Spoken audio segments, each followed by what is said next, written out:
ഇപ്പോൾ നമ്മളിന്ന് പ്രാങ്ക് വീട് ചെയ്യാൻ പോണ്. മെഹന്തി ചേച്ചിനെ വിളിക്കാൻ പോണേ. ഇവനെ നിനക്കറിയോ? ആര്? അവനാണ് നീ. ഞാനാ? മെഹന്തി ആർട്ടിസ്റ്റ് അല്ലേ? കുണ്ടിയിലിട്ട് തരുമോ? നിന്റെ പരിപാടി തീർത്ത് തരാടാ ഞാൻ. മെഹന്തി പറഞ്ഞ ചേച്ചിയല്ലേ? അതെ ചേച്ചി. നിന്റെ കാര്യത്തിൽ ഒരു തീരുമാനം ഉണ്ട്. അപ്പൊ മെഹന്തി പറഞ്ഞ എങ്ങനെയാണ് റൈറ്റ്? കയ്യിലിടാൻ എത്രയാ? കയ്യില് നമ്മൾ ഈ നാണം കേട്ടല്ലോ. തനക്ക് നാണം ഉണ്ടായിട്ട് വേണ്ടടോ നാണം കെടാൻ. നാണം കെട്ടോനെ ആണെങ്കിൽ 3000 രൂപ. അപ്പൊ കാലിലിടാനോ? കാലിന് സെപ്പറേറ്റ് 2000 രൂപ വരും മോളെ. അങ്ങനെയാണ്. കുണ്ടിക്കിടാൻ എത്ര ചേച്ചിയെ? കുണ്ടിയില കുണ്ടിയിലിടാനേ. മോളെ കുണ്ടിയില് മാത്രാക്കണ്ട, ഇട്ടരാ. മോളെ കുണ്ടിയില് മാത്രാക്കണ്ട, നിന്റെ ഇട്ടരാ.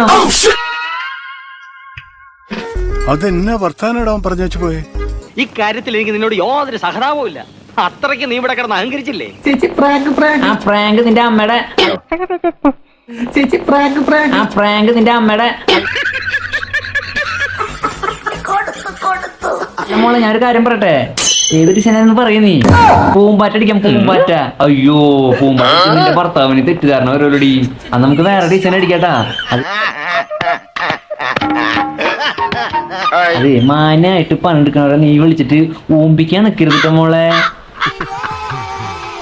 എനിക്കിത് എന്തിന്റെ കേടായിരുന്നു? ഞാൻ അങ്ങനെയൊന്നും ചെയ്യാൻ പാടില്ലായിരുന്നു.